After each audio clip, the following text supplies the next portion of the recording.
Cuma sekarang begini, boleh nggak berutang orang Kristen? Bukan pertanyaannya bukan boleh atau tidak. Bukan Kembali boleh atau lagi. tidak, kembali. Buat apa? Buat apa Iya. ya, betul ya. Jangan sampai nanti kita berutang mengorbankan nama baik Tuhan.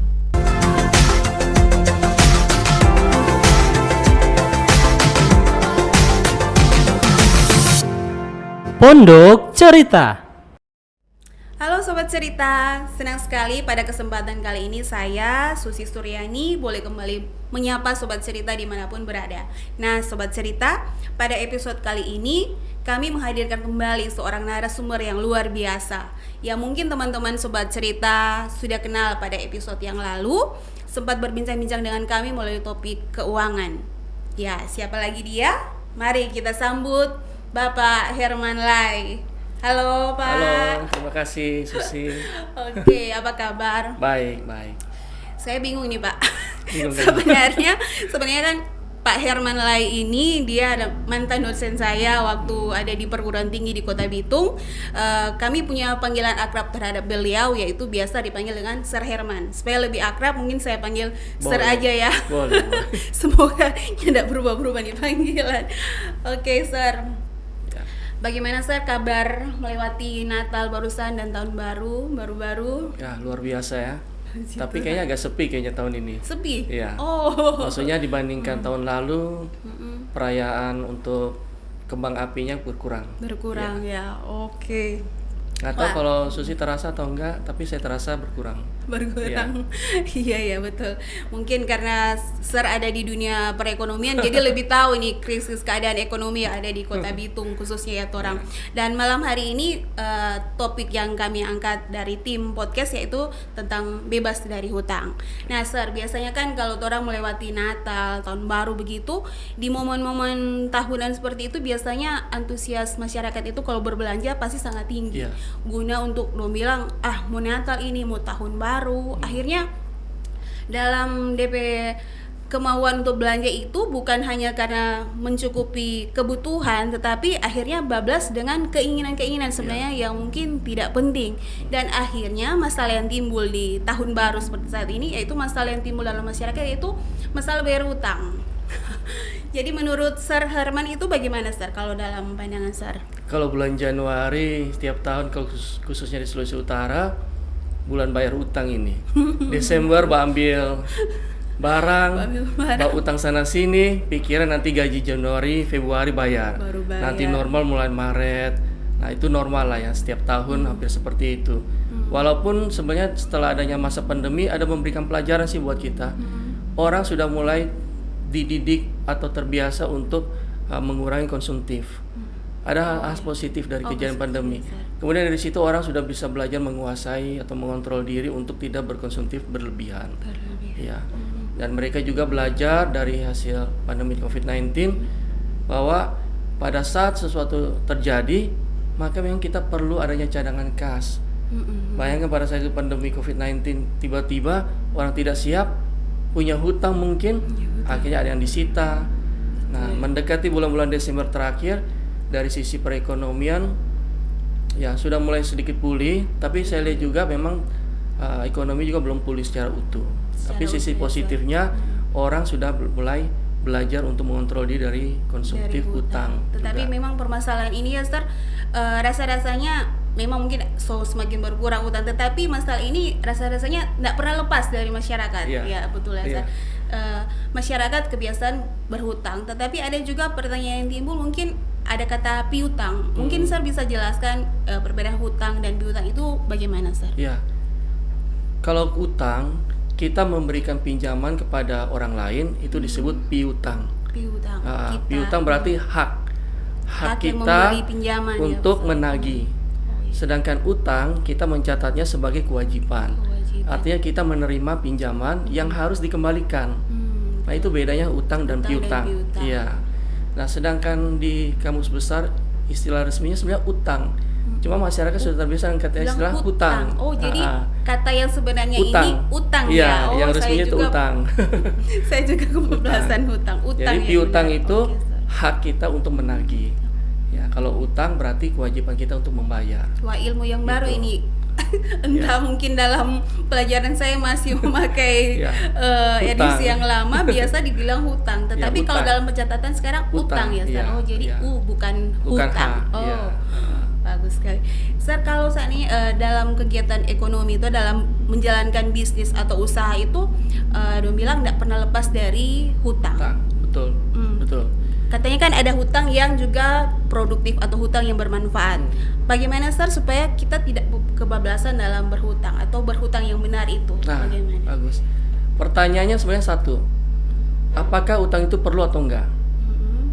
Ada utang yang bagus, namanya bad debt, ada yang good debt, yang tidak baik, debt. gitu. Ada yang baik dan tidak baik.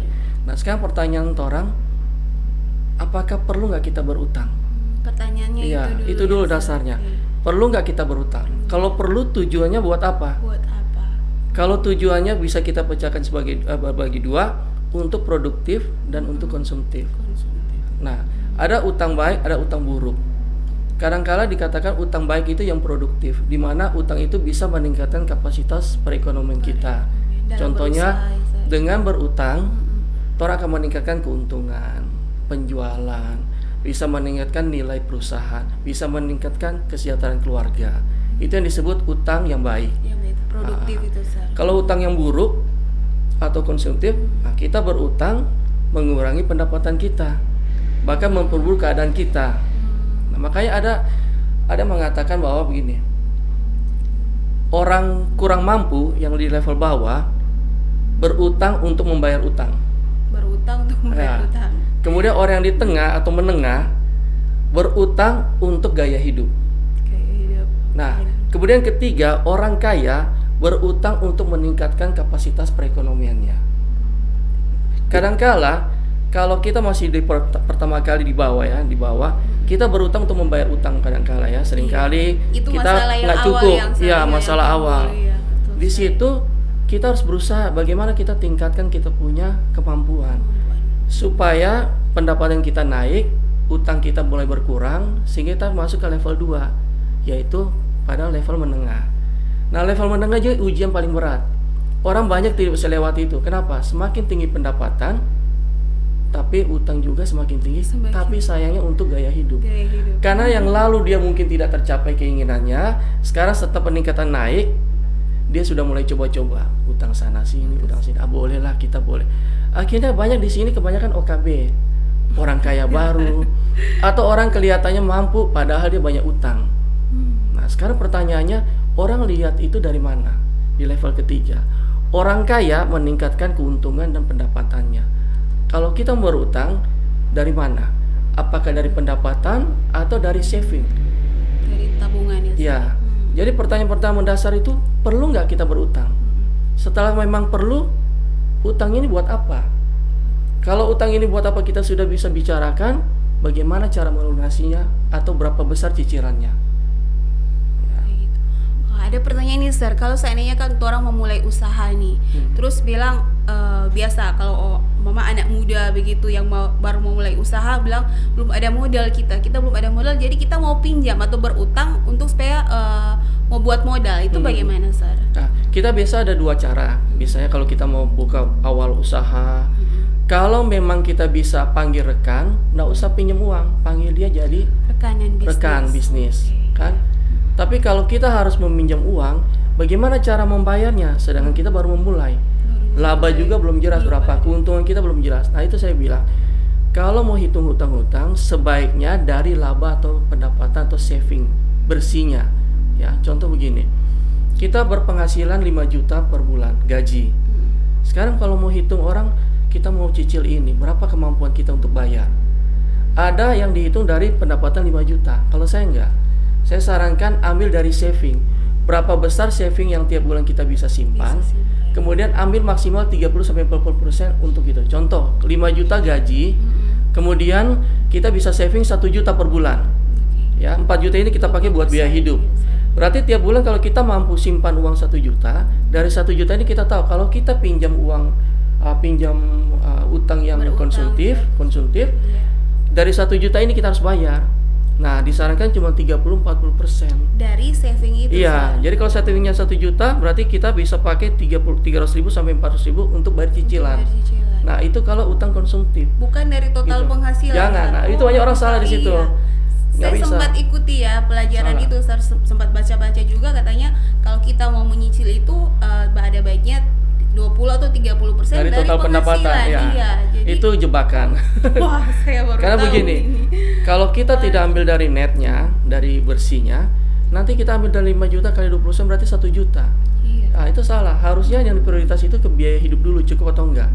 Setelah biaya hidup cukup, baru ada saving. Logikanya begini, bagaimana kita bisa bayar cicilan kalau kita tidak ada saving? Bayar cicilan mau ambil dari mana?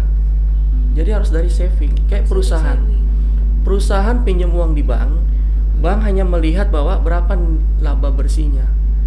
Karena dari laba bersih itu yang akan dipakai buat bayar bunga tambahan. Iya. Jadi kecuali dia utang produktif. Kalau utang produktif misalnya begini, dalam perusahaan kita pinjam uang untuk beli mesin meningkatkan kapasitas produksi. Dengan meningkatkan kapasitas produksi, penjualan meningkat, diharapkan laba juga meningkat. Jadi bisa seimbang, utang naik, kewajiban naik, tapi kita punya Jadi untung juga dengan naik. untung naik. Ya, jadi total keuntungan atau margin keuntungan tetap gitu. Jangan sampai nanti kita tambah utang tergerus keuntungan atau saving kita. Nah, itu salah. Kebanyakan orang di level kedua yang tadi itu yang banyak gagal. Makanya orang naik ke atas mungkin banyak, tapi masuk ke level ketiga susah. Susah. Kenapa? Karena di level kedua ini orang banyak sekali diuji dengan banyak godaan. Banyak godaan. Kita penghasilan semakin meningkat, tapi kok utang kita semakin tinggi. Kenapa? Karena kita sudah mulai contoh sesuatu hal yang handphone misalnya, sesuatu hal yang misalnya boleh dengan harga begini, kita ingin coba dengan harga lebih mahal. Padahal kebutuhannya hanya ini. Itu sudah mulai dicoba. Kemudian kita ingin coba mobil. Sebenarnya mobil yang cuma biasa saja boleh, tapi karena kita rasa mampu, kita lebih tinggi. Tapi dia tidak memikirkan risiko. Risiko contoh kalau tiba-tiba terjadi situasi tidak terduga, nah itu. Nah, level kedua ini yang orang kebanyakan gagal di sini untuk naik ke atas. Karena kalau sudah level di ketiga, dia sudah terbiasa dengan level kedua, dia sudah bisa menguasai diri, mengontrol diri. Sehingga utang itu bagi dia itu sebuah seni. Nah, itu Sebuah menarik seni. Ya. Ini sebenarnya ada di pertanyaan saya selanjutnya ya, tapi Sar sudah jawab juga, yaitu jadi kalau kita mau berhutang itu ada baiknya kita lihat dulu ya income kita berapa, Jelas. penghasilan kita berapa, terus tujuan kita mau berhutang itu untuk apa. Kalau hanya untuk konsumtif semacam tadi di awal kita cerita tentang Natal, tahun baru, hanya untuk istilahnya supaya terlihat wah, mungkin itu berarti utang yang salah ya Sar, mungkin bisa dikatakan, atau Ya, bagaimana? itu definisi masing-masing kan. Definisi masing-masing, kalau kembali ke masing-masing Relatif, ini ya. relatif. Begini, Oke. kadang-kala memang kita punya sedikit keinginan ya. Sekali-sekali keinginan itu bisa terwujud mungkin lewat utang yang memang kita mampu Sar, bayar. iya. Kadang-kala kita Berarti ini di level yang kedua ini ya Sar ya, Iya. itu. Jadi itu semua kembali ke kita. Semakin resiko kita berani ambil, semakin siap kita hadapi harus siap. hal-hal lainnya Betul gitu. sekali. Kalau di perekonomian bilang high risk high return. Semakin tinggi resiko yang kita hadapi, maka semakin tinggi pengembaliannya. Tapi kalau hati-hati kalau di utang, semakin tinggi hutang berarti semakin tinggi risiko untuk kita gagal. Wow. Iya. Nah, di saya bilang tadi seni dalam berutang, ada orang-orang yang berbisnis seringkali ada mengatakan bahwa aduh kalau nggak berutang Nggak kayaknya nggak ada berutang. motivasi. Iya betul ya. Mereka sengaja berutang supaya termotivasi untuk penghasilannya lebih tinggi. Kalau nggak ada utang santai-santai, mereka kadang nggak termotivasi untuk mengembangkan lagi usahanya. Oke, Sir. Gitu. Saya potong. Ini menarik tadi yang Sir katakan bahwa kalau ada utang itu rupanya ada motivasi. Saya pernah ingat waktu saya masih kecil dulu, mungkin dalam lingkungan tetangga begitu, dong bilang karena kan biasa mungkin orang berhutang yang masyarakat biasanya itu orang bilang belum ada barang-barang di rumah, istilahnya belum ada kursi atau belum ada TV, belum ada apa saja kan. Sekarang mebel-mebel banyak itu menawarkan kredit. Betul. Ya Sir. Jadi kan dong bilang gini, mau simpang duit kita itu lama, jadi lebih bagus kita dong pikir bahwa utangnya dulu, so ada barang baru bisa dinikmati. Ya itu menurut saya bagaimana Nah, dengan itu utang kembali ke seperti resiko itu? kan. Dong bilang kalau ada utang ada semangat Iya. kan mau cicil bekerja. Mereka jalan sama-sama itu maksudnya. Di level kedua ini orang merasa mampu bayar, kemudian mereka berutang. Berutang. hutang ini coba perhatikan baik-baik. Kalau memang dia hutang misalnya itu untuk kenyaman dia, tetapi dia meningkat produktivitasnya, misalnya gini, saya berhutang untuk kebutuhan rumah tangga, Kebutuhan ya. tapi maksudnya tujuan untuk lebih nyaman. Oke. Nah, setelah Supaya lebih ada- nyaman, betul. suami istri itu lebih termotivasi, lebih Berarti ada produktivitas. manfaat yang dirasakan juga. Ya mungkin merasa perasaannya bukan dari sisi uangnya ya. Nah itu relatif. Oke. Kalau seperti kita ya, seperti saya misalnya di ruang kerja, oh saya ingin bagus supaya produktivitas itu bagus. Satu hari kerja itu saya kayaknya lebih menghasilkan banyak daripada di ruang kerja yang mungkin berantakan gitu. Kalau sedikit rapi saya beli sedikit perabotan yang sedikit bagus. Tapi produktivitasnya tinggi. Secara saya berpikir itu termasuk juga oke gitu. Walaupun itu tidak berhubungan dengan penghasilan secara tidak langsung. Tetapi kalau produktivitas kita tinggi, diharapkan ke depan kita akan lebih banyak ide untuk mendapatkan pendapatan yang lebih baik lagi. Lebih memacu semangat Iya. untuk bekerja lagi ya, Sir. Iya, jadi kita Oke. tidak judge bahwa kamu ini nggak bisa judge, kita nggak bisa. Tergantung kita berani nggak ambil resiko itu. Betul. Iya. Ini sudah terjawab ini. Yang tadi saya mau tanya itu berapa persentase maksimum dari pendapatan kita kalau untuk mengajukan pinjaman? Tadi yang Sir sudah jawab Ya, ya, Sir. kalau dari saving disarankan Harus dari 20 sampai saving, ya. 30%. Kalau saya pribadi saving. Memang kalau kita pinjam uang di bank yang tanpa agunan kayak misalnya pegawai yang menggunakan SK gitu, bisa 30 sampai 40%, bisa. Bisa. Nah, cuma saya nggak sarankan itu. Karena kebanyakan orang kalau ambil dari pendapatan pasti terjebak. Karena itu baru satu. Belum di zaman sekarang ini Shopee, Tokopedia pun menawarkan bisa cicilan tanpa jaminan Pay later begitu ya, Sir. Jadi hari-hari sekarang banyak sekali kemudahan-kemudahan kita lewat pinjaman online. Nah pertanyaannya, banyak nggak orang yang pinjaman online itu dari segmen mana? Kebanyakan segmen di bawah. Segmen di bawah, betul, Iya. Sir. Iya. Karena kalau kita pinjam online untuk usaha atau apa, kebanyakan kita lebih banyak pinjam ke bank dengan bunga lebih rendah. Tapi kalau pinjaman online kan bunganya cukup tinggi. Iya, betul ya. Cukup tinggi. Betul, Sir, ya. Memang dia mudah tapi resikonya tinggi. Iya. Gitu. Kebetulan saya punya teman juga pernah terlibat di pinjol begitu.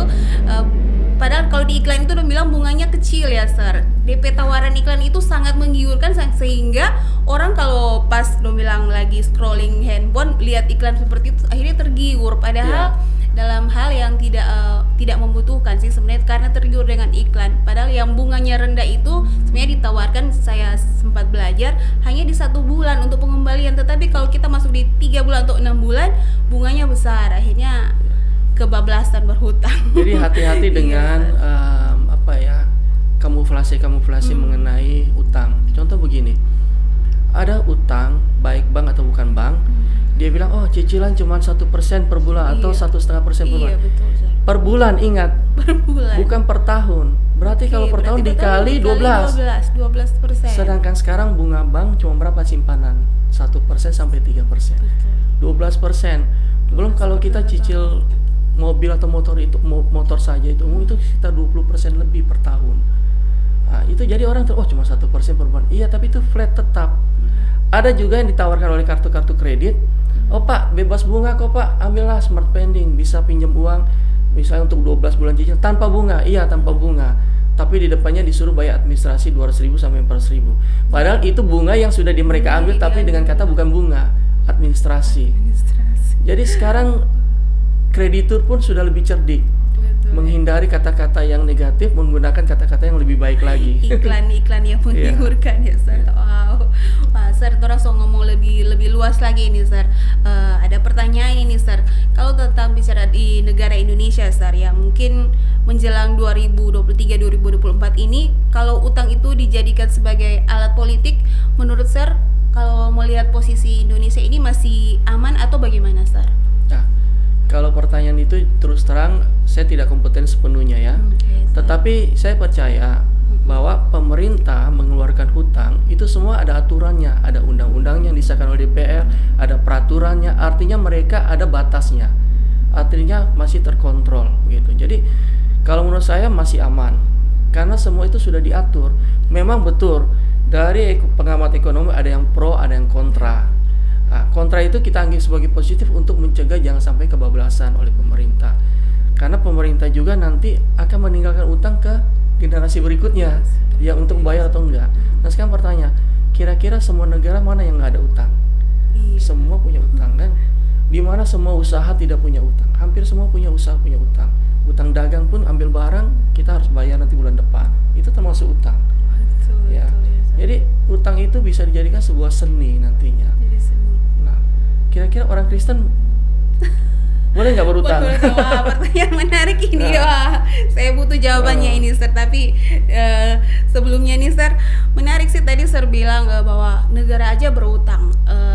Yang berusaha berutang, masa dia bilang masyarakat aja nggak bisa dong. Akhirnya tawaran-tawaran utang itu di mana-mana, semua tempat itu terlihat ada, sampai brosur-brosur untuk padahal bagaimana Sir memandang ini kalau orang kan rata-rata ini sudah punya kendaraan atau apa, sementara marketing terus menawarkan untuk berhutang supaya memiliki barang. Iya. Gitu, Sir. Itu bagaimana, Sir? Mobil saja sekarang Iya. dengan iklan dengan 17 juta uang muka bisa dapat mobil. Iya, Cicilan Sar. 3-4 juta Betul. ya. Jadi orang nekat yang penghasilan pas-pasan 3-4 juta kok per bulan. Boleh. Boleh bagi So, Julian. boleh, iya. Nah, makanya itu bahasa-bahasa marketing kadang-kala membuat kita tergoda. Iya, Jadi sebelum betul kita utang sekali. makanya dasar memang perlu nggak kita? Perlu enggak? Kembali lagi ya pertanyaan. Perlu nggak motor yang harga 15 juta atau motor yang 20 juta saja? Atau yang motor 20 juta saja atau yang 15 juta saja? Kadang-kadang kan orang berpikir, kita mau beli motor buat kebutuhan kerja. Nah, kita sudah tahu kebutuhannya tujuannya untuk bekerja, untuk kita bisa lebih mudah mobilisasi untuk bekerja. Tapi kenapa dia harus beli motor? Contoh NMAX hampir 30 juta. Iya, padahal ada mungkin motor biasa sebelumnya ingin upgrade, Iya. dia bilang. Ataupun belum ada motor sebelumnya, tapi tiba-tiba ingin pertama kali motor yang mahal. Nah, sementara dia itu cicil. Masih nyicil, iya. Nah, apalagi kalau dia sudah berkeluarga, punya lagi kebutuhan keluarga. Nah, itu semua kembali ke kontrol diri kita. Apakah kita memang perlu keinginan atau kebutuhan? Kebutuhan. Seringkali hutang bisa menjadi jebakan lah, Jebakan, gitu. betul Akhirnya sekali. kita berkutat, susah bayar, akhirnya stres. Stres, betul. Iya, semua kita pasti mengalami juga kendala-kendala dalam membayar utang ya. Ya kendala. Saya juga pernah juga mengalami kendala, tapi harus berani untuk selesaikan. Selesai. Iya. Betul sekali, Ustaz. Nggak ada orang yang bilang nggak ada orang yang bertambah atau menjadi miskin karena membayar utang, tetapi sebenarnya ada orang yang jadi miskin karena mengabaikan DP utang. Jadi sebenarnya utang itu kalau orang pergunakan dengan baik mungkin tidak serta-merta dong bilang langsung kaya, tetapi ketika orang berhutang, kalau orang punya niat untuk membayar itu tidak akan buat orang miskin dibanding ketika orang berhutang terus membiarkannya ya, Sar. Itu kayak semacam hukum karma ya. Bisa Anda jadi. berutang, Anda tidak bayar, bagaimana Tuhan memberkati? Betul, itu lagi serius. Anda merugikan orang lain kan? Ya. Karena kebanyakan orang kan orang lebih senang membeli barang daripada mau bayar utang. Artinya orang coba utang ini, punya utang. Ketika punya uang, orang tidak berpikir untuk membayar, tetapi karena kecanduan atau keseringan membeli barang, lebih berpikir mau beli barang dulu ketimbang membayar utang dulu. Iya, itu kembali ke karakter. Itu ya, Sar. Ada orang punya kemampuan bayar utang, tapi dia punya karakter berlambat-lambat membayar utang. Terlambat bayar utang, ya itu Ada. jadi masalah ya. Ya, Sar. ada orang punya harta tapi bayar utang susah. Betul, Ada karakter seperti betul, itu. Sar. Padahal dia mampu sebenarnya Iya. bayar utang ya, Tapi ada karakternya iya. memang berlambat-lambat, bahkan kalau perlu dia nggak mau bayar. Betul, Ada iya. seperti Ada itu. iya Sar, ya. Kembali ke Iya. karakter pada saat kita melihat orang berutang. Gitu. Betul. Artinya mereka setelah dapat uang bulanan lebih memilih belanja daripada mau bayar utang. Nah, menurut Sir ini ada ndak tips supaya mengelola uang kita supaya terbebas dari hutang itu bagaimana, Sir? Iya.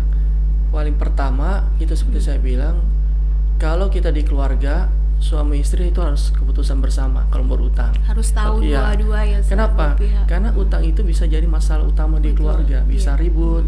Pada saat awal, misalnya kita sudah bicara dengan baik, hitung baik-baik kebutuhannya apa. Ya.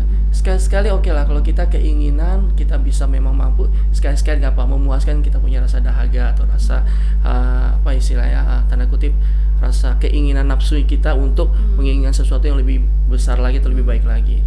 Tetapi intinya, bagaimana kita mampu mengontrol. Mengontrol. Iya. Karena sekarang Kembali ke banyak karakter sekali tadi, kemudahan ya, Sir. kita untuk bisa berutang kita tidak bisa kontrol seumur hidup apakah kita harus berkujer dengan utang. Betul. Kita sudah cicil ini motor 2-3 tahun, setelah selesai motor rusak, kita tidak bisa lagi Nggak bisa. cicil lagi Nggak bisa motor, cicil lagi ini. Ya kita tidak bisa seperti itu seumur hidup karena kita tidak tahu fisik kita mampu atau enggak. Betul. Jadi kalau saya cuma kasih sih 2. Pertama, hindari cicilan ataupun hutang sebisa mungkin. Kalaupun memang harus berutang, jadilah orang yang bisa dipercaya. Ya. Karena Anda berhidup bersosialisasi. Sedikit bagaya orang bilang, "Ih, ada utang." Itu seperti saya bilang tadi kan 3 level. Orang kaya berutang untuk meningkatkan kapasitas perekonomian. Orang menengah, orang mampu yang baru menaik level 2 berutang untuk gaya hidup. Sedangkan orang di bawah kurang mampu berutang seringkali untuk membayar utang. Gali lubang tutup lubang. lubang. Nah, kita 3 levelnya kita mau di mana? Yang paling susah di level 2. Level 2 Iya, paling susah di level 2 mau naik ke level 3 karena banyak sekali godaan-godaan di level 2. Tapi kalau sudah sampai level 3, saya yakin kalau ini bisa terkontrol. Ya, kayak orang berpuasa, berlatih untuk menahan hawa nafsu, berlatih untuk menahan segala hal. Sebegitu juga di level 2 ini kita sementara berjuang. Iya. Kalau kita sudah bisa lewati, saya yakin kalau sudah naik ke sini, kita akan terbiasa dengan semua itu. Wow, DP inti kalau punya niat berhutang jangan sampai ada niat tidak melunasi hutang. Oh, jelas. Iya. Jelas. Karena ada hutang yang baik sebenarnya. Hutang yang baik itu sebenarnya apa? Yaitu hutang yang lunas. Artinya itu hutang baik. Ya. Berhutang tetapi harus lunas ya. Saya rasa orang nggak mau siapapun nggak mau dihutangi terus nggak dibayar. Nggak dibayar, betul sekali ya, Sir. Menarik ini, Sir. Karena orang sebagai orang Kristen ya, Sir. Tadi juga Sir sempat sentil. Apakah orang Kristen boleh berhutang? Itu ada dalam pertanyaan saya. Boleh Sir bagikan menurut Sir itu bagaimana? Susi pernah dengar nggak di Alkitab ada juga keluarga Nabi yang berutang? Pernah dengar cerita? Nabi yang berhutang. Oh, kita belum bisa baca Alkitab berarti. Di Alkitab Oke. ada sekitar 61 ayat tentang hutang ya. Jadi 37 ayat di Perjanjian Lama dan 24 ayat di Perjanjian Baru. Ayat mengenai utang pertama kali muncul di Keluaran 22 ayat 25. Keluaran 22. Melalui Nabi Musa, perantaraan Musa, Allah berfirman kepada orang Israel bahwa apabila kita memberikan utang, jangan menjadi seperti penagih utang dan bahkan tidak boleh memberikan bunga. Berarti konsep berhutang ini berarti memang sudah ada. Sudah ada Sir. sejak zaman dulu. Oke, menarik, Sir. Oke. Pada saat itu memang tidak ada bank. Jadi cuman komunitas sekelompok mereka saja. Jadi di situ saling membantu untuk orang miskin. Yang diharapkan bahwa pada saat memberikan utang kita tidak boleh tekan mereka. Gitu. Nah, kemudian bagaimana dengan yang tadi saya bilang, seorang keluarga Nabi berutang. Nah, diceritai di 2 Raja-Raja Betul, pasal 4 ya ayat 1 sampai 7. Iya, betul. Seorang istri Seranjang, dari seorang nabi yang sudah meninggal datang ke Nabi Elisa. Dia berkeluh kesah kepada Nabi Elisa bahwa setelah suaminya meninggal seorang nabi, penagih utang datang bahkan memaksa ingin mengambil anaknya dua anaknya untuk dijadikan budak, dijual sebagai budak. Kemudian Nabi Elisa atas izin Tuhan memberikan mujizat, mengisi buli-bulinya untuk minyaknya, kemudian bisa dijual dan membayar utang-utangnya, bahkan kelebihannya untuk membiayai kehidupannya sehari. Jadi itu pun ada. Ada ya. Iya. Oke. Nah, cuma sekarang begini, boleh nggak berutang orang Kristen? Bukan tortanya bukan boleh atau tidak. Bukan Kembali boleh, lagi. tidak. Kembali. Buat apa? Buat apa Iya. ya? Betul ya. Jangan sampai nanti kita berutang mengorbankan nama baik Tuhan. Betul ya. Kita berutang, apalagi selalu berkata-kata tentang kerohanian. Sekarang kalau pendeta berutang dengan jemaat yang berutang, kalau jadi pembicaraan mana yang lebih heboh? Menarik ini. Iya, kayak tadi kan betul. Nabi berutang. Nabi berutang. Meninggal bukan meninggalkan warisan tapi meninggalkan utang buat istri dan anak-anaknya. Iya, Sir, ya, betul ya. Nabi Ini zaman satu dulu ya pelajaran anaknya ya, pendeta. betul, Sir. Iya. Oke, Sir. Nah, sekarang pertanyaannya juga kembali. Kalau kita berutang, kalau misalnya kita berutang, pelunasannya itu seperti apa? Apakah harus dilunasi atau boleh dengan cara lain? Karena banyak orang menghindar dari utang. Sekarang kita utang tiap hari, orang tagih. memang kita tidak bisa bayar, mau bagaimana? Tapi banyak orang tidak berani datang menghadapi masalah itu, datang bicara negosiasi segala rupa gitu. Karena memang di dalam Amsal 22 ayat 7 mengatakan bahwa orang kaya menguasai orang miskin. Iya, Ya. Sir. Yang berutang menjadi budak dari yang Dari yang menghutangi. menghutangi, betul. Nah, itu cerita zaman dulu. Sekarang untuk baik nggak ada istilah budak. Tetapi sekarang kita berutang akan menjadi beban di punggung kita. Betul. Iya, Sir. Nah, sekarang gimana kita harus hadapi semuanya itu kan? Jadi pertanyaannya bukan boleh atau tidak, tetapi Ya. untuk apa ya, Ya, Sar? Kembali gitu. lagi untuk apa, terus bagaimana setelah kita berhutang, tanggung jawab kita juga ya, Sar? Iya, itu. jelas. Di situ ada integritas dan betul. kepercayaan. Makanya saya sempat pikir ya, gini. Saya ada ya sudah anggaplah kenalan gitu ya. Saya lihat dia tiap hari kelihatan hidup wah. Ya. Ada punya aset juga wah. Iya. Tapi pada saat orang tuanya sakit, dia nggak bisa membantu. Pertanyaan, Iya, pertanyaan ya, Sar. Kenapa? Itu. Kenapa? Iya. jangan-jangan aset yang dimiliki utang lebih besar daripada aset. Bisa jadi mungkin ya, Sar. Iya. Nah, itu di level 2. Oke, Orang oke. memaksakan kehendak sehingga terlihat itu utangnya ya. semakin tinggi terus. Tinggi. Nah, sedangkan dia gembala. Oke, wah. Kadangkala dia mungkin sebagai seorang pemimpin atau public figure, ya istilahnya supaya lebih dihormati, lebih Supaya disegani terlihat, gitu. iya dong. Kadang-kala bisa terjebak Bisa seperti itu. seperti itu ya, Sar. Wow. Sering terjebak seperti itu. Wah, menarik sekali ini, Sir, dapat pengajaran ini tentang memanage keuangan ini. Kalau Sir, ini kan Sir juga saya tahu memang mantan dosen saya, jadi Sir seorang pengajar dan juga sebagai seorang pelaku bisnis, pemilik usaha. Kira-kira Sir, perbedaan kalau secara teori yang diajarkan dengan praktek yang ada di lapangan itu bagaimana, Sir? DP perbedaan dari teori yang Sir pelajari dengan prakteknya. Secara teori dikatakan bahwa utang adalah bagian dari aset. Utang, iya betul ya, Sir. Persamaan akuntansi, aset sama Asalnya dengan utang tambah modal. Jadi kalau misalnya kita beli mobil harga 100 juta, kemudian kita keluarkan uang 20 juta uang mukanya, berarti utang kita sisa 80 juta. Nah, 80 juta itu bagian dari 100 juta. Jadi dianggap utang bagian dari aset. Konsep dari bisnis bahwa utang itu kita usahakan menjadi aset. Utang itu jadi aset. Iya. Oke. Pada saat kita beli mobil operasional, utang 80 juta, modalnya 20 juta. 80 juta ini kita cicil-cicil, setelah habis maka jadi aset.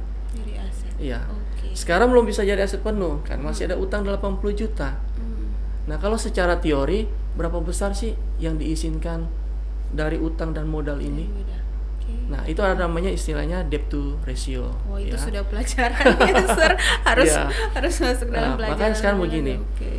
Kalau kita mau beli mobil, kadang-kadang berpikir, kita mau uang muka berapa? 20 juta, 30 juta, 40 juta. Tentu uang muka semakin tinggi, hutang semakin rendah. Hutang semakin rendah, biaya juga semakin rendah. Nah, berapa sih sebenarnya yang diperlukan itu dia? Kita harus ada cadangan. Cadangan untuk keperluan kalau misalnya ada susah. Seperti itu. Oke. Nah, sekarang perbandingan antara teori dengan praktikal. Iya, Tidak sama persis 100%. tidak sama ya, Iya. Sir. Secara teori dikatakan bahwa debt to ratio kita jangan sampai lebih dari 2. Artinya tadi kalau misalnya modal kita 20 juta, utang kita 80 juta, berarti 80 juta dibahagi 20 berarti 4 kali. 4 kali dari modal itulah utang kita. Itu sudah tidak sehat. Oh, tidak sehat. Dianggap harus 2. Jadi kalau kita punya kekayaan bersih 20 juta, di maksimalnya liability itu cuma 40 juta. Ya, betul. Nah, itu secara teori. Oh, teori. Secara Iya, teori. Sir, ya. Normalnya 1,5. Normal. Kalau sudah 2 ke atas sudah harus hati-hati, sudah warning keras. batasannya di 2 ya. Iya, Sir. itu. Oke. Tapi secara praktikal enggak juga begitu. Hmm. Kadang orang bisnis utang itu dianggap modal. Utang Modal dianggap pinjaman modal. tanpa Iya, bunga. Sir, iya, betul. Tadi Kita saya beli bilang, barang sebanyak-banyaknya baru tanpa utang untuk bunga. modal, iya. Pada saat kita jual untung sedikit, kita cicil pelan-pelan. Bisa Kayak- jadi seperti itu. Betul. Jadi dalam praktek bisnis itu tidak persis 100%. Nah, tapi secara idealis teori itu diperlukan untuk menjaga kita dan mengetahui supaya jangan sampai kita kebablasan. Setelah kebablasan kita bingung mau bayarnya seperti apa. Menarik nih, ada pertanyaan yang timbul ini di kita. Tadi Sir bilang beli mobil untuk aset, tetapi kalau itu untuk usaha ya Sir. Tetapi kalau dalam rumah tangga mungkin suami istri, suami ingin beli mobil, istri ingin beli barang lain, bilang kan beli mobil bilang walaupun baru mungkin, tetapi semakin hari harganya pasti akan menurun kan. Jelas. Itu bagaimana Sir? Kalau misalnya bad debt atau utang yang buruk, prinsipnya itu jangan membeli atau mengutang untuk membeli aset yang menurun nilainya. Iya, seperti itu. Iya, betul. Itu idealisnya. Iya, Sir. Tetapi sekarang kenyataannya orang perlu mobil misalnya, tapi lihat kebutuhannya. Harus lihat kalau kebutuhan. memang kemampuan kita untuk Agia, jangan paksa beli Mobilio Fortuner. atau beli apalagi Fortuner kan. Betul Jangan sekali, paksa. betul, iya. Pelan-pelan saja. Kadang-kadang memang gengsi berjalan. Iya, Tapi kita itu harus lewati itu. Kalau kita lewati itu, kita yakin percaya sekali pada saat itu kita bisa masuk ke level 3. Pada saat masuk ke level 3, kita akan lebih baik lagi. Iya, jadi sesuai kebutuhan. Kalau memang mobil nggak bisa, nggak usah paksa. Motor lah. Walaupun dalam pelajaran bilang utang itu untuk menambah aset ya, Sir. Iya, Jadi betul. harus dilihat lagi Iya. ya kemampuan terutama dalam masyarakat khususnya ya, Sir. Iya. Pada prinsipnya teori itu mengatakan utang itu harus meningkatkan aset. Setelah utang lunas, aset kita bertambah karena hasil kita bertambah, untung kita bertambah. Ya, tapi secara rumah tangga tidak 100% bisa diterapkan karena di situ ada ego kita, kontrol kita, hawa nafsu kita, keinginan kita, semuanya ada di situ. Tinggal suami istri bagaimana bisa ketemu di tengah. Betul, harus musyawarah untuk mufakat. Karena suami kadang pikir, kenapa beli motor yang besar? Sedangkan itu kebutuhan buat keluarga. Akhirnya kan nggak bisa pakai motor besar kan? Hanya untuk suami sendiri, Iya, sementara kebutuhan lain tidak terpenuhi betul. gara-gara cicilan motor. Wah. Jadi semua tergantung kebutuhan. Tergantung Keinginan boleh, tidak dilarang kalau kita memang bisa. Tapi itu pun tidak boleh terus-menerus. Tidak boleh. Ya, Wah. gitu. Menarik sekali ini Sobat Cerita. Sir, tanpa terasa ini hampir 30 menit orang bercerita. Sebelum orang tutup, pertanyaan terakhir, Sir. Kira-kira buat Sobat Cerita ada enggak pesan buat Sobat Cerita untuk mengelola keuangan? Bagaimana, Sir?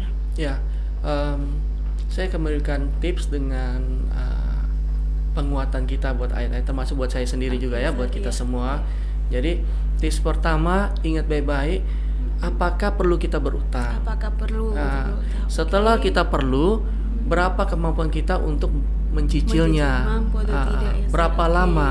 Berapa Dan lama? pertimbangkan juga kondisi-kondisi kalau tidak terduga nanti kalau terjadi sesuatu yang Pertimbangkan tidak betul, itu. ya, Sir. Yang paling penting itu kontrol diri kita. Mampu nggak kita menghadapi ini godaan-godaan yang begitu mudah di hari-hari ini? Betul. Sangat mudah sekali kita memiliki barang dengan tanpa jaminan mungkin. Betul, Sir. Bahkan online itu cuma fotokopi foto begitu langsung dapat. Jadi kartu kredit pun semua orang bisa pakai buat gesek, bisa 3 kali bayar misalnya. Nah, kalau tips saya itu, saya 3 itu, jangan lupa mengenai kontrol diri supaya kita bisa masuk ke level ketiga. Karena memang banyak sekali level 2 ini yang memang enggak stabil. Nggak stabil ya. Kalau dia gagal, Nggak balik ulang ke lolos level ya, 1. Berarti ada DP saring di Iya, tengahnya, saringannya sangat kuat di saringan sini betul karena godaan ya. paling kuat di level 2 ini ya. Nah, untuk ayat pendukung kita ada di dalam Mazmur 37 ayat 21 mengatakan bahwa orang fasik meminjam dan tidak membayar kembali, tetapi orang benar adalah pengasih dan pemurah. Di situ sudah dijelas orang fasik yang meminjam dan tidak membayar kembali. Tidak membayar kembali. Orang yang benar adalah yang pengasih dan pemurah. Kita mau pilih menjadi orang fasik atau orang benar? Pilihan kembali ke Iya, pilihan. lebih baik memberi daripada menerima. Dan ayat penguat kita yang terakhir, Ibrani pasal 13 ayat 5. Janganlah kamu menjadi hamba uang, tetapi cukupkanlah segala sesuatu yang sudah ada padamu. Karena Allah sudah berfirman, aku sekali-sekali tidak akan membiarkan engkau, dan aku sekali-sekali tidak akan meninggalkan engkau. Yakin dan percaya Tuhan pasti buka jalan apapun masalah kita. Hutang menjadi alternatif yang paling terakhir Paling dan kalau terakhir. boleh kita hindari sebisa mungkin. Wah, hindari, oke. Wah, menarik sekali ini, Sir. Wah, sungguh malam hari ini saya terberkati sangat dengan apa yang sudah Sir sharing. Makasih ya, Sir, buat sharing Ya, kali ini. makasih sama-sama. Saya dan juga teman-teman Sobat Cerita pasti mendapatkan pengetahuan yang bermanfaat malam hari ini. Oke, Sir, kita akan tutup ya podcast kali ini. Sekali lagi, makasih, Sir. Oke, Tuhan pasti terima kasih. memberkati Sir dan keluarga, semua usaha yang Sir lakukan dalam membagi ilmu buat banyak orang. Baiklah, Sobat Cerita, sebelum kita tutup podcast kali ini, ada quotes menarik yang ingin saya bacakan buat Sobat Cerita. Mencari pinjaman yang tidak riba atau tidak memiliki bunga itu sama sulitnya dengan mencari orang yang baik yang akan mengembalikan hutangnya. Utang yang ditunda-tunda semakin lama semakin berat dan semakin ada rasa malas membayar. Saat sudah ada uang, segera bayar. Meskipun mungkin kemampuannya kecil, yaitu dengan mencicil. Biasanya hubungan persaudaraan maupun pertemanan rusak, salah satunya karena faktor utang ini. Baiknya kita ingat dulu, Tuhan sudah memberikan kita kemudahan saat kita dalam masalah mungkin, sehingga kita melakukan pinjaman, Tuhan berikan kita kemudahan. Dan ketika kita diberikan kemudahan, jangan lupa tanggung jawab kita untuk memberi kemudahan bagi orang yang sudah meminjamkan buat kita. Oke, Sobat Cerita, akhirnya saya, Susi Suryani, dan tim podcast kali ini pamit dan undur diri. Jangan lupa tonton terus program Pondok Cerita. Jangan lupa like, komen, dan subscribe, dan bagikan cerita kami jika teman-teman merasa diberkati. Sampai jumpa di podcast kita selanjutnya.